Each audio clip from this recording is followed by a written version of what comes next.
Hello मित्रों, देशी वेधर माहिती में तमारुं स्वागत है। तो आज नवुं अपडेट आवेलुं छे एक वेधर में, केम के अत्यार सुधी हवामान विभागे फक्त थोड़ा एरिया ज ऑरेंज अने रेड आपेला हता, अत्यारे तेमां वधारो थयो छे। ऑरेंज एरिया में भावनगर, अमरेली, गीर सोमनाथ साइडना जे एरिया छे, दीव, ते बधाने रेड एलर्ट आपवामां आव्युं छे। अने उपर जे सूरत साइडना एरिया हता ते तो रेड ज छे। सूरत, डांग, दाहोद ए साइडना एरिया तो ऑलरेडी रेड अने ऑरेंज ज छे।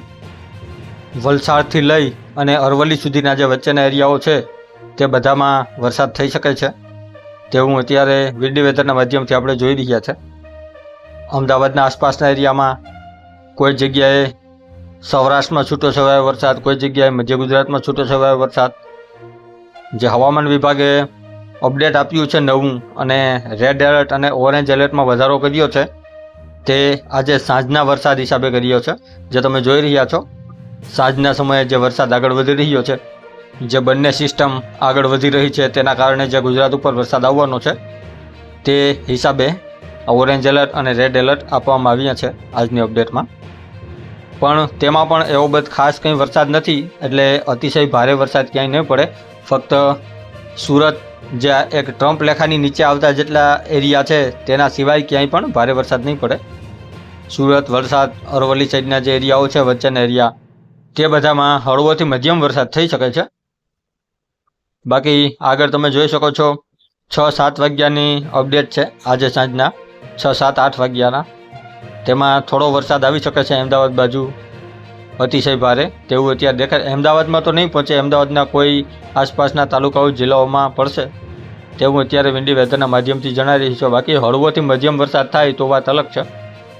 ભારે વરસાદ અત્યારે આજની તારીખમાં ક્યાંય પણ નથી દેખાઈ રહ્યો। હા, કાલની તારીખમાં ચોક્કસ ભારે વરસાદ છે અને તે આપણે સાંજના અપડેટથી તમને જણાવશું કયા કયા જિલ્લાઓમાં કાલની તારીખમાં ચોક્કસથી ભારે વરસાદ આવી શકે છે। આજના દિવસમાં સૌરાષ્ટ્રમાં કોઈ જગ્યાએ વરાપ પણ આપી શકે છે તેવું અત્યારે વિન્ડી વેધરના માધ્યમથી અને અલગ અલગ સોફ્ટવેરના માધ્યમથી આપણે જાણી રહ્યા છે। આ સેટેલાઇટ વેધર છે, સેટેલાઇટ ઉપરથી હાલના લીધેલા દ્રશ્યો છે, જેમાં તમે જ્યાં વરસાદી વાતાવરણનો ઘેરો જોઈ રહ્યા છો તેનો અત્યારે આગળ વધવાની સ્થિતિ પણ ગુજરાત તરફ છે, જે આગળ જતાં ફરી પણ શકે છે, ગુજરાત ઉપર ન પણ આવી શકે છે। ત્યારબાદ હજી એક વેધરના માધ્યમથી જોઈ લ્યો। અલગ અલગ ઘણા બધા સોફ્ટવેર વેધરના માધ્યમથી આપણે જોઈ અને બધામાં સમાનતા હોય તે આપણે તમને દર્શાવતા હોય છે।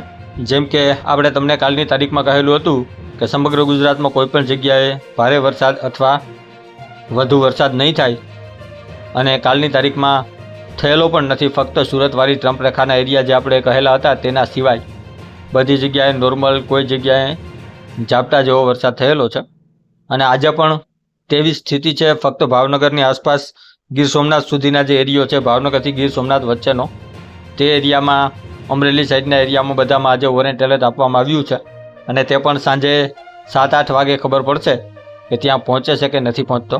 અત્યારે તો વિન્ડી વેધર અને અલગ અલગ સોફ્ટવેર એમ જ કહી રહ્યા છે કે ત્યાં પહોંચી જશે। આ સુરતવાળી જે ટ્રમ્પ રેખા છે, નાસિક મુંબઈવાળી, તેનો વરસાદ ત્યાં પહોંચશે તેવું અત્યારે આમાં દેખાઈ રહ્યું છે, પણ જરૂરી નથી કે ત્યાં પહોંચી જ જાય। અત્યારે ઓરેન્જ એલર્ટ આપવામાં આવ્યું છે, રેડ એલર્ટ નથી ત્યાં ભાવનગરની આસપાસના એરિયામાં। અને થાન, સુરેન્દ્રનગર, કચ્છ જિલ્લો, આ બધામાં અત્યારે આજના દિવસમાં કોઈ ખાસ વરસાદ આવે તેવું અત્યારે દેખાતું નથી। બનાસકાંઠાના ઉપરના જે એરિયા છે, થરાદ, સાબરકાંઠાના કોઈ અમુક એરિયા છે ઉપરવાસના, તે બધામાં કોઈ ખાસ વરસાદ આવે એવું દેખાતું નથી।